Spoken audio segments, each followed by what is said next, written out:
Ассалаумағалейкум, алаш елі, қайырлы күн Қазақстан. Сәлем, Түркістан арнасының сүйікті көрермендері. Тікелей эфирде жаңа толқын ақпараттық сауықтық бағдарламасы. Бүгінгі эфир тізгінде мен Айдар Айтбай және менің сұлу да сымбатты әріптесім Жансая болады. 2 сағат бойы тікелей эфирде біз сіздермен сырлы сұхбат жүргізетін боламыз, әсем ән де жолдаймыз. Сонымен қатар танымды деректермен де бөліспекпіз.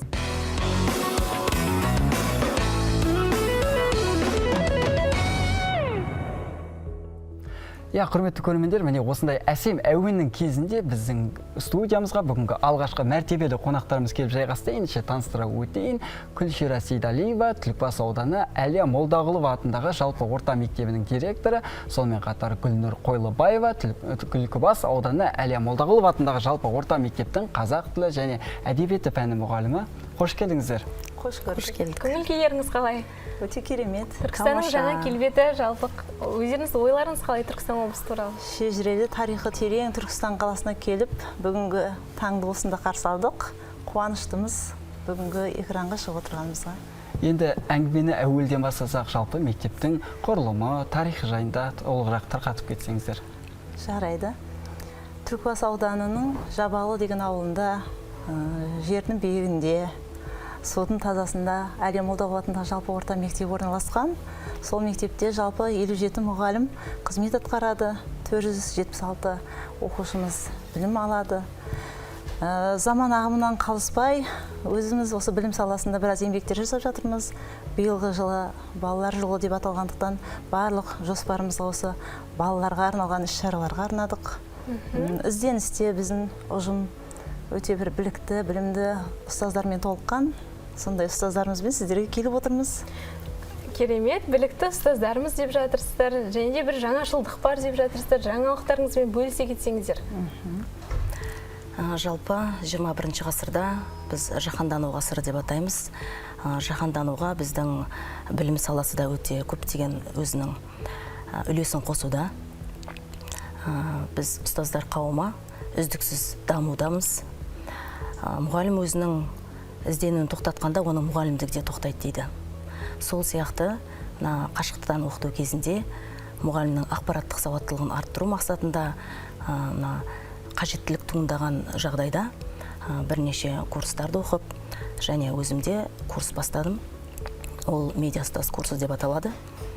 Бұл курс барысында жаңағы тренер атанып, онлайн ұстаз, медиа ұстаз атанып, мектептегі жас мамандарды, бірлестік мүшелерін, мектептегі модератор, сарапшы мамандарды оқытып, байқау ұйымдастырып, аудан көлемінде тәжірибе таратып, облыс көлемінде, республика көлемінде курстар жүргізіп, медиа ұстаз Айдарын курсын дамытудамыз.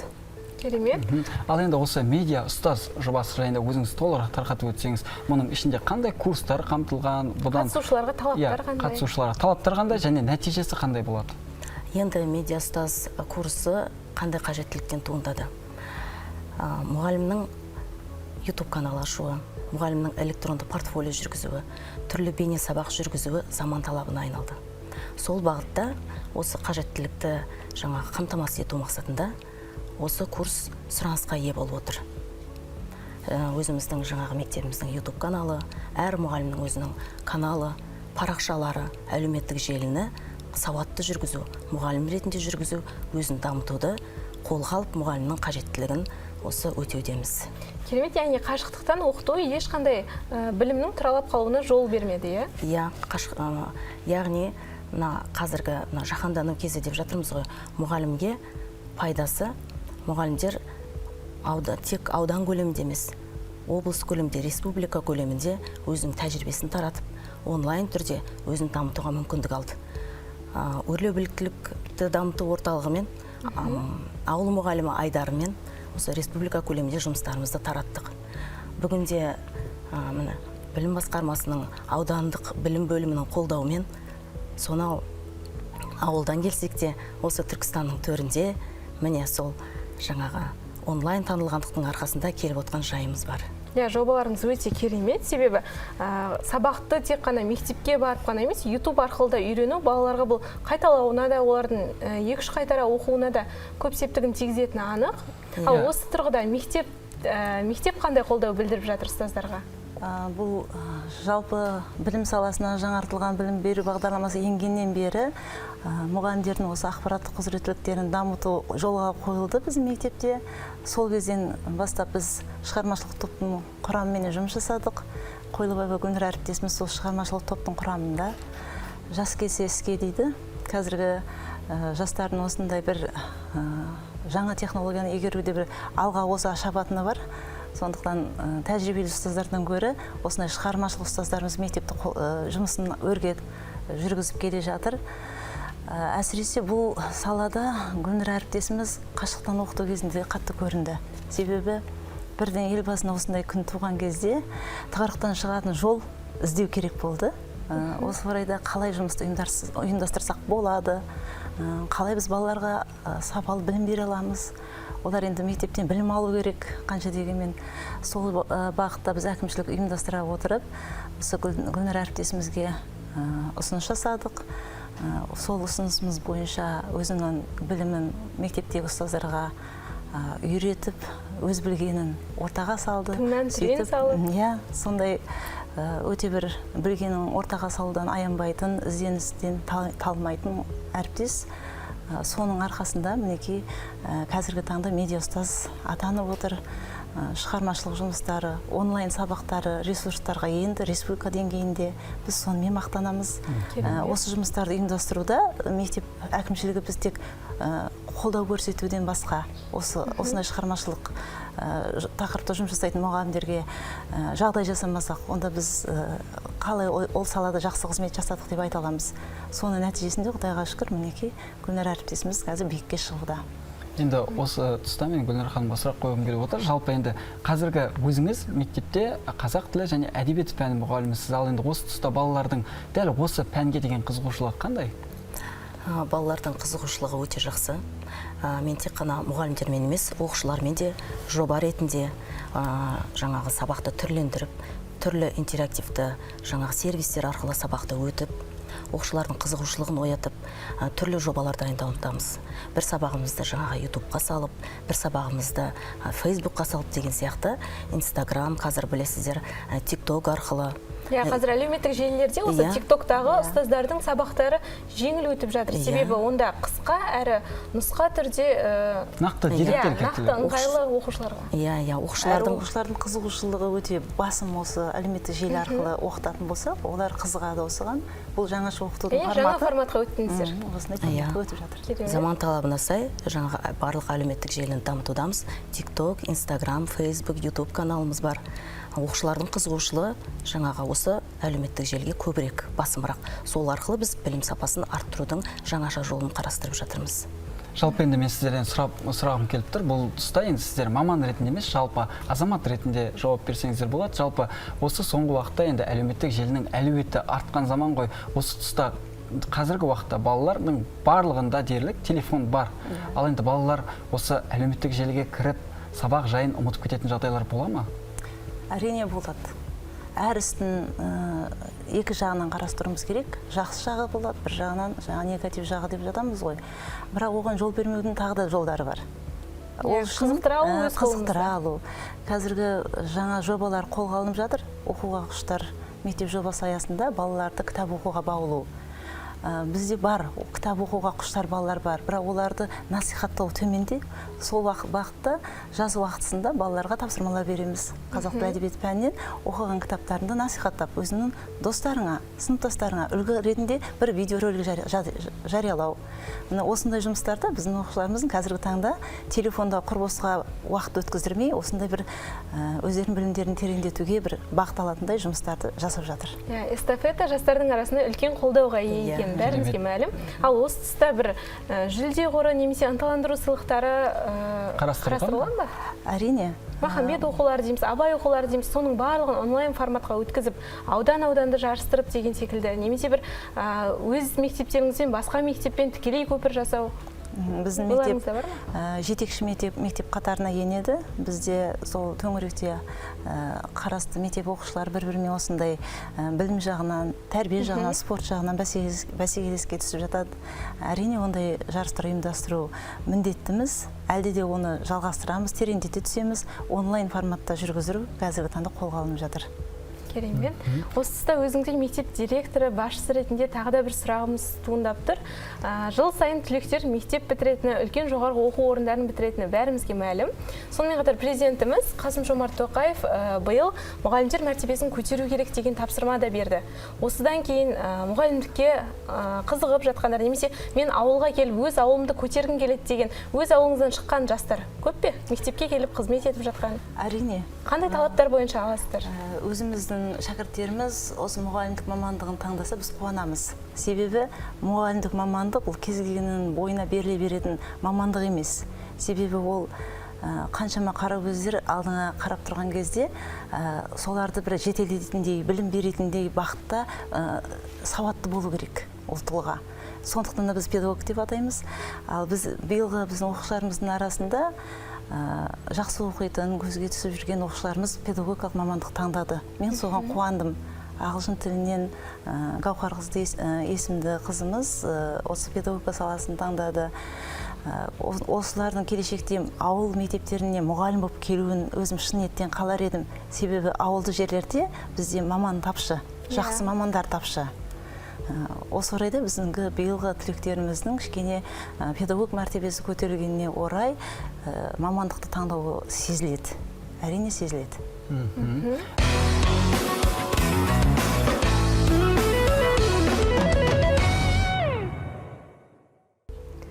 Ал енді өзіңіздің қазақ тілі пәні әдебиетінен сабақ беретініңізді білдік. Сонымен қатар 11-ші сынып түлектеріңіз де бар екен. Жалпы осы түлектерге ең қатты ауыр тиетін сұрақ ол мен кім болам деген сұрақ. Осы тұрғыда қандай жұмыстар атқарылады? Мысалға психологиялық тұрғыда қандай көмектер көрсетіледі? Жалпы мұғалім жан-жақты болу керек. Тек қана жаңағы медиа ұстаз ретінде ұстаздармен ғана жұмыс істей қоймай, мен өзімнің бірнеше сыныпты да бітіріп келе жатырмын. Соның ішінде биылғы сыныбым 11-ші сынып түлектері. 11-ші сынып түлектеріне алдағы уақытта мен кім боламын деген сұрақ барлығының көкейінде тұр. Осы бағытта кәсіптік бағдар беру бойынша мұғалім жаңағы профориентолог болу керек. Жан-жақты қазір қандай мамандық сұранысқа ие оқушы қазір сұрасам 1-2 мамандықты ғана біледі. Ары кетсе 5-6 мамандықты біледі. Сол бағытта мұғалім бағыттаушы болу керек. Дұрыс жол сілтей білу керек. Оқушы неге бейім? Сол жағына бағыт берем деп отырмын. Бұйыртса биылғы жылы сол бағытта көптеген іс-шараларды атқарамыз деген ойдамыз. Дұрыс айтасыз, көптеген оқушылар мысалға дәрігер дейінмен дәрігердің тек жақсы жағын көреді, қиындығын білмейді. Түскеннен кейін қайдан ғана түстім деп өкініп жүретіні рас. Өкініп жатқан. Осы тұрғыда мектеп оқушыларына арнап, мысалға дәрігердің бір күні немесе технологтың бір күні деген секілді бір айдар ұйымдастырылса, түлектерге өте жақсы болатын сияқты. Психологпен, әлеуметтік педагогпен бірлесе отырып жобаларды дайындап отырған жайымыз бар. Өмірде мамандық таңдаудан да қателеспеу керек деп жатамыз ғой енді. Күлшира ханым, жалпы сізден сұрағым келіп отыр. Сіз мектеп басшысы болғандықтан енді мектеп қабырғасында өзінің оқуда озат екенін көрсетіп, көптеген жетістіктерде алға басып жүрген оқушылар жайында өзіңіз толығырақ тарқатсаңыз, мектеп мақтаныштарын айтып. Біздің мектептің мақтаныштарын айтатын болсақ, қазіргі таңда Айжан есімді қызымыз бар. Ол қызымыз қазір болашақ бағдарламасымен шетелде Англияда оқып жатыр. Керемет. Айнагүл деген қызымыз Демирелде өз білімін жетілдіріп, қазіргі таңда шет тіл мамандықтары бойынша өзінің білімін жетілдіріп жатыр.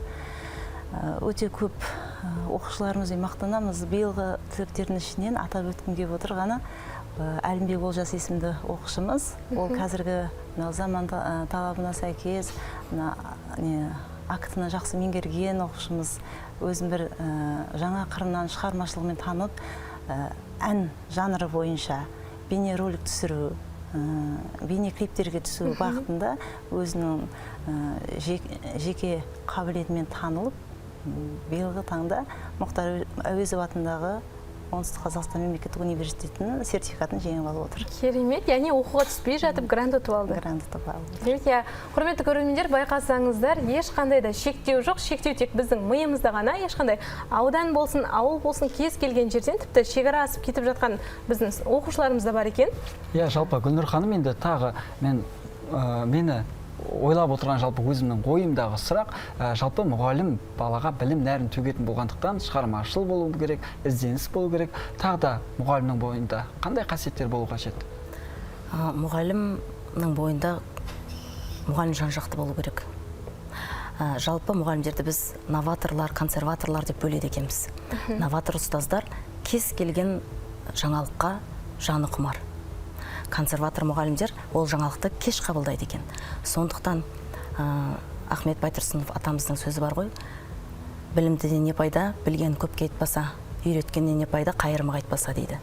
Біз ұстаздар қауымы жан-жағымызға шуағымызды шашып, оқушылар болсын, жаңағы қандай қоғам болсын, жан-жақты болуымыз керек деген ойдан. Креативті болу керек, жаңашыл болу керек, заман талабына сай болу керек, білімді болу керек, кез келген ортаға, кез келген жағдаятқа дайын болу керек қазіргі заманның ұстазы. Яғни болам деген баланың бетін қақпай белін буып жүрген ұстаздарсыздар ғой. Олай болса өзіңізден сұрай кетейін, жаңа жобалар деп жаңа бір сөзіңізде айтып қалдыңыз. Қандай жаңа жобалар іске асырылып жатыр мектебіңізде? Біз енді ауыл мектептері болғандықтан, біз ауылда тұрамыз, ұлттық құндылығымызды біз дәріптемесек, біз насихаттамасақ, келешекте біздің қазақ мемлекетінің өзіміздің жалпы жағдайы алаңдатады. Сондықтан ұлттық құндылығымызды насихаттау мақсатында Алты бақан жобасын қолға алдық. Бұл жобада барлық салтымыздың көріністері жаңаша форматта көрініс табады. Оның бастапқы 2 жобасын жүргіздірдік. Іс-шара жоспары құрылды, мақсаттары қойылды. Оның жетекшісі Кенжеева Тоғжан, қазақ тілі әдебиеті пәні мұғалімі, осы тұрғыда ауылдағы әжелермен бірлесе отырып, ардагер аталар алқасымен бірлесе отырып, үлкен бір салиқалы, кейінгі ұрпаққа бір тәрбие беретіндей іс-шараларды ұйымдастырудамыз. Ол жобамыз әлде де жалғасын табады. Енді бүгін биыл балалар жылы деп жатырмыз ғой. Енді алдағы уақытта осы балалар жылына байланысты, балаларға қатысты тағы қандай іс-шаралар жүргізу ойларыңызда бар? Біздің бақытымыз балалар. Сондықтан мектеп болашақтағы осы елдің тұтқасын ұстайтын, балаларға білім беретін, тәрбие беретін мекеме. Сондықтан мектеп ордасының барлық іс-шарасы балалар жылында балаларға арналу қажет деп ойлаймын. Осы бағытта жаңа айтылып отырған жобаларымызда осы балалар жылының аясында еніп кетеді. Сонымен қоса рухани жаңғыру, оқуға құштар мектеп жобасы, Алты бақан жобасы, ақпараттық технологияларды насихаттау бағытында және де жан-жақты баланың қабілетін таныту мақсатында көптеген байқаулар ұйымдастырылып жатыр қазіргі таңда. Аудан деңгейінде, облыс деңгейінде, республика деңгейінде оған ешқандай шектеу жоқ. Онлайнда қатысуға болады. Біз осы жобалардың барлығын қамтуға тырысамыз. Керемет. Ал осы мектепте жаңадан ашылған үйірмелер бар ма? Оқушылардың қызығушылығына, талап тілектеріне арналған? Бізде қазіргі таңда спорт саласы бойынша үйірмелер көп. Спорттан біздің мектепте жетістіктеріміз де бар. Күрестен, волейболдан балаларымыз республика деңгейіне шыққан. Тоғызқұмалақтан, расымен де жан-жақты мектеп екенсіздер. Оқушыларымыз өз деңгейінде нәтижелерін көрсетіп жүр. Сонымен қоса бізде сахналық қойылым үйірмесі жүргізіледі. Ол жерде бізде үйірме жетекшісі бар, сондай-ақ би үйірмесі бар. Бұл үйірмелердің нәтижесін көріп жатырмыз. Мектебіміз 3 жыл қатарынан өнер фестивалінен 1-ші орын алып жатыр. Аудан деңгейінде. Керемет нәтиже. Облысқа да шығуда біраз оқушыларымыз биден шықты. Жоспарлап отырсыздар, алдағы жоспарда бар. Енді Гүлнұр ханым, сізден сұрағым келіп отырғаны, бұл салаға қалай келдіңіз? Мұғалімдікке ме? Жалпы әр оқушының өзінің идеалы болады. Менің өзімнің ұстазым, қазақ тілі мен әдебиеті пәнінің мұғалімі, әрі сынып жетекшім. Сол кісі маған идеал ұстаз болды. Кішкентай кезімнен сол ұстаз сияқты ұстаз болсам деген арманым болды. Сол арманыма жету жолында алдымда мақсат қойып, жақсы ұстаз атанам деген мақсат қою арқасында міне қазір Құдайға шүкір жақсы ұстаз атанып отырған жайымыз бар. Керемет. Идеал ұстаз деп айтып қалдыңыз. Осы тұрғыда бір сауал туындап тұр. Менің сыныптастарым болатын қисық, қыңыр мінезді балалар дұрыс емес, қисық сұрақ қою арқылы мұғалімді бір сынап алғысы келетін, немесе бір жауабы жоқ сұрақтар қойғысы келетін. Осы тұрғыда мұғалімнің ең үлкен қорқынышы қандай? Жалпы Және өзінің бет бейнесін жоғалтып алмау керек қой. Иә. Мінсіз болу керек. Барлық мұғалім деген барлық сұраққа жауап білу керек деп есептейді оқушылардың барлығы. Ондай жағдайда баланы түсіну керек. Бірінші кезекте. Бала не үшін ондай сұрақ қойып тұр? Мұғалім сол баланың орнына өзін қоя отырып, сондай қадам жасау керек. Сонда ол бала түсінеді. Балаға жауап табылады, әр істің шешімі болады дегендей, тек бұл жерде ашуға берудің қажеті жоқ. Егер ондай конфликт туындайтын болса, онда бір-біріне деген құрмет кетеді, біріншіден. Одан кейін бір үлкен бір келеңсіз жағдай бала мен мұғалім арасында бір не пайда болады. Тосқауыл, кедергі пайда болады. Білім алу өте қиын болады. Сондықтан мейлінше сондай балаларды түсінуге тырысу керек. Яғни мұғалім психолог болу керек. Нағыз ұстаз сондай қиын балаларды түсіне білсе, мен ойлаймын, сол жетістікке жете алады. Енді Күлшира ханым, Гүлнұр ханым, сіздерге бүгінгі біздің студиямызға келіп осындай сүбелі сұхбат құрып, мектептеріңіздің білім ошағының жетістігімен бөліскендеріңізге көптен көп алғыс айтамыз.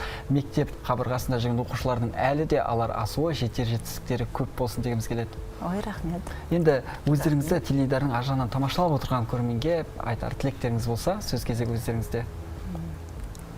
Жалпы экран ар жағында тамашалап отырған білім саласына қатысы бар мамандар болатын болса, қиындықтан мойымаңыздар. Әр уақытта шәкірттеріңіз биіктен көрінсін. Рахмет. Гүлнұр ханым. Жалпы ауыл мұғалімдерін биыл қолдап, мұғалім мәртебесі еніп жатыр. Сонау шетте жатқан, шалғай ауылда жатқан мұғалімдерді қолдап отырған мектеп әкімшілігіне, аудандық білім бөлімінің әдіскерлеріне, білім басқармасына және сіздердің арналарыңызға көптен көп рахметімізді айтамыз. Бізде өте қуаныштымыз. Алда білімді, білікті ұстаздарымыз, оқушыларымыз арта берсін дегіміз келеді. Білім сапасы арта берсін, Қазақстан өркендей берсін дегіміз келеді. Сіздерге де уақыт бөліп келгендеріңізге көптен көп рахмет айтамыз.